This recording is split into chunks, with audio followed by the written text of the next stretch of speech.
Aula vamos falar sobre os desafios da certificação florestal, que são vários, né? Vocês imaginem que um auditor ir numa área florestal para fazer todo um trabalho de auditoria, né? Verificar os pontos falhos de um empreendimento florestal, não é um trabalho fácil, é um trabalho que exige bastante paciência e também certeza da necessidade de ter o dever cumprido da melhor forma possível. Então são áreas remotas, convive com trabalhadores rurais, né, florestais, comunidade. Então todo esse trabalho o auditor tem que ter a sensibilidade de poder averiguar se aquele empreendimento florestal está cumprindo o mínimo necessário para obter uma certificação florestal, porque a certificação ela não vem para encobrir empresas que estão agindo de forma inadequada. Mas muitas vezes, próximas desses empreendimentos, os auditores podem encontrar situações complicadas próximas e que, claro, muitas vezes não vão ser culpa do empreendimento. Mas a certificação tem vários desafios, que um deles é a questão do desmatamento que ocorre no nosso país e em outros países, né? Então, quanto mais áreas desmatadas, são áreas que deixam de potencialmente, né, poderem ser certificadas no futuro. Então a gente vê que um dos problemas de desmatamento que temos particularmente no nosso país, então florestas, formação natural não florestal, pastagem, agricultura, área não vegetada e corpos d'água. Então 1985, pouco mais de 20 anos depois, né, então a área da Amazônia ela diminuindo, a gente começa a ver esses clarões aqui, né, meio amarelado. Então a Amazônia perdeu 18% da área de floresta em 3 décadas. Mostra imagens, aqui mais de 30 anos, perdão, mostra a análise das imagens de satélite, né, equivalente a 2,6 estados de São Paulo em florestas foram suprimidas. E como a gente sempre fala, mais do que a perda das árvores, da madeira, ali também tem toda uma biodiversidade, potenciais plantas ou ervas que poderiam ser utilizadas futuramente para medicina, por exemplo, animais que correm risco de extinção, que podem ter já perecido, e também espécies vegetais, né? Além de toda a questão da floresta, que ajuda a regular o clima e todos os outros serviços ambientais. Então, o desmatamento é um grande desafio, né? A certificação, ela, como a gente viu nas primeiras aulas, ela vem premiar os empreendimentos que estão fazendo a coisa correta, mas a gente também não pode fechar os olhos para o que tem ocorrido negativamente.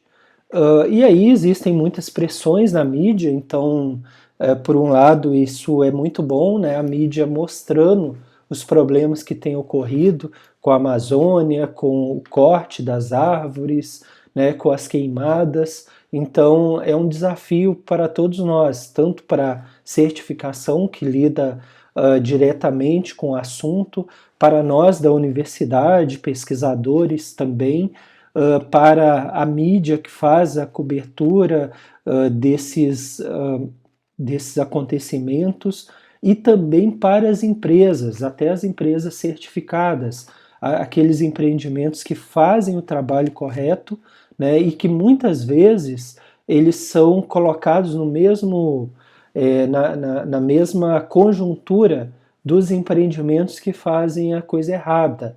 Então é bem complicado, porque às vezes a opinião pública pode julgar todas as empresas com a mesma métrica, né? Então, uma vez até perguntei, estava vendo uma palestra de uma empresa que fabrica motosserras, né?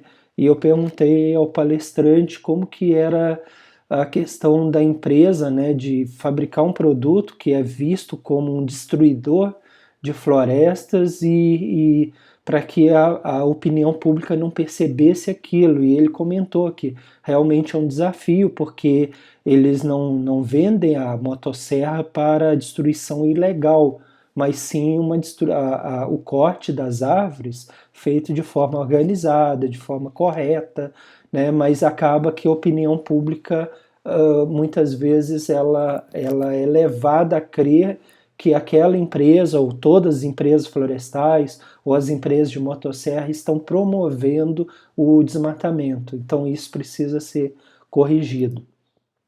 Pressão de ONGs contra desmatamento ilegal. Então a gente vê aqui um policial, né, as ONGs relatando os crimes ambientais que ocorrem, e também pressão de outros tipos de ONGs contra a certificação de plantações. Então a ideia do deserto verde, questionando, tem a tal da declaração de Kyoto, né, na qual diz que as plantações não são florestas, rede latino-americana contra as monoculturas de árvores, que a certificação de florestas precisa parar, né? Mas é uma questão que a gente fica pensando, né?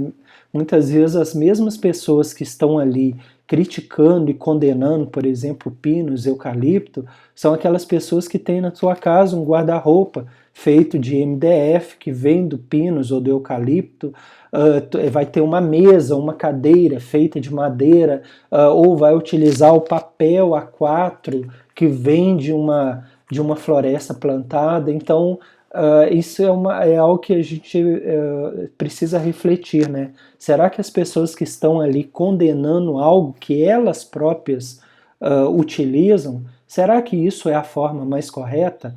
Será que não deveriam apontar as alternativas, como a gente colocou aqui? Será que não é um pouco de hipocrisia?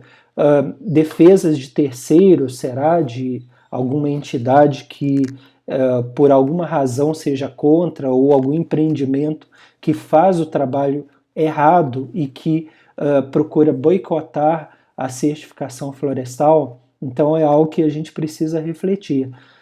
A gente viu em algumas aulas passadas que esses empreendimentos florestais que têm plantios certificados, eles protegem uma área muito maior de floresta nativa do que outros empreendimentos não certificados. Então há um ganho e isso precisa ser ressaltado, ok? Bom, então os desafios são grandes, né? Quero convidar vocês a conhecer as nossas redes sociais, se inscrever nos nossos canais no YouTube e até a próxima aula.